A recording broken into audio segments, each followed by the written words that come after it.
दीपा शर्मा जी। राधे राधे श्री हरि। राधे राधे महाराज जी, आपके चरणों में कोटि कोटि प्रणाम। महाराज जी, मेरे घर में शुरू से ही पूजा पाठ का माहौल रहा है। महाराज जी, मैंने सत्संग आदि में सुना है कि माँ बाप का कर्तव्य होता है अपने बच्चों को अच्छी शिक्षा देना। मेरी बच्ची 23 साल की है। वो कोई व्यसन नहीं करती, अभी अमेरिका में नौकरी करती है। उसका पूजा पाठ में रुचि नहीं। मैं चाहती हूँ कि वो कुछ समय जप करे, क्योंकि भाग दौड़ बड़ी जिंदगी में ये बहुत जरूरी है। हाँ, मैं उसको बहुत कैसे इसका प्रेरित करूँ महाराज हाँ, जी? बहुत अच्छी बात है। ऐसा हो जाए तो जीवन सार्थक हो जाए। पर अब जब तक सामने से, चाहे वो बच्चा हो, चाहे बूढ़ा हो, चाहे जवान हो, ये कार्य स्वीकृति से होता है। मतलब हमारे संबंध के भाव से, प्यार से समझाकर, या संसार के भयावह दृश्य दिखाकर, किसी स्वीकृति उसकी होगी तभी बात हो सकती है। जैसे हम कहते हैं कि आप नाम जप करो, आपका मंगल होगा। अब ये आप स्वीकृति नहीं करोगे तो हम चिल्लाते रहे, कुछ नहीं होने वाला। हम चाहे गुरु भाव से कहें या मित्र भाव से कहें, या हम सबको कहते हैं आप हमारे परिजन हो, हमारी आत्मा हो, मेरी बात मान लो, राधा राधा कहोगे तो इस लोक और परलोक में आपको सुख मिलेगा। पर ये स्वीकृति आप करोगे तब होगा। तो अब वो बच्चा या बच्ची या कोई भी, अब वो स्वीकृति कर ले।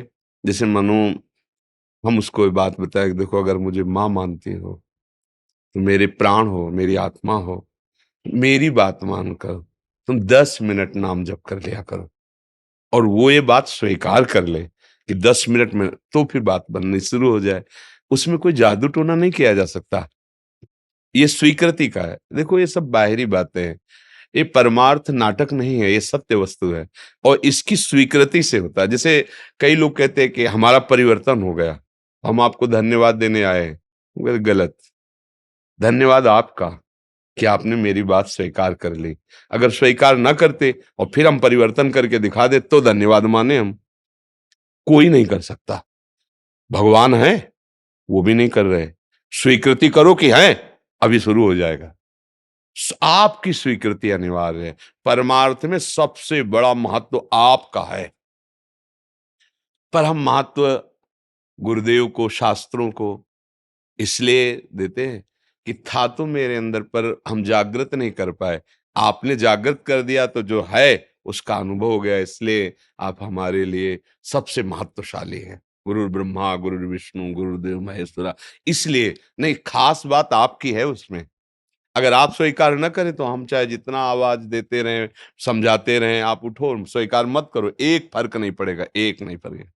और आप एक शब्द सुन लिए और स्वीकार, आज से शराब नहीं पीऊंगा, आज से मांस नहीं खाऊंगा, आज से व्यभिचार नहीं करूंगा, बदलाव शुरू। अब आपको लगेगा कि ये उन संत से बदला हुआ है। नहीं, आपसे हुआ है। आपने स्वीकृति की तो आपका बदलाव हो गया। अगर आप स्वीकृति ना करते तो बोले स्वीकृति पहले भी तो हम कर सकते थे, क्यों नहीं किए? हाँ, ये महिमा है साधु समागम की। ये महिमा है कि उनके प्रभाव से हमारे अंदर स्वीकृति जागृत हो जाती है। जो असत स्वीकृतियां हैं वो मिटने लगती हैं।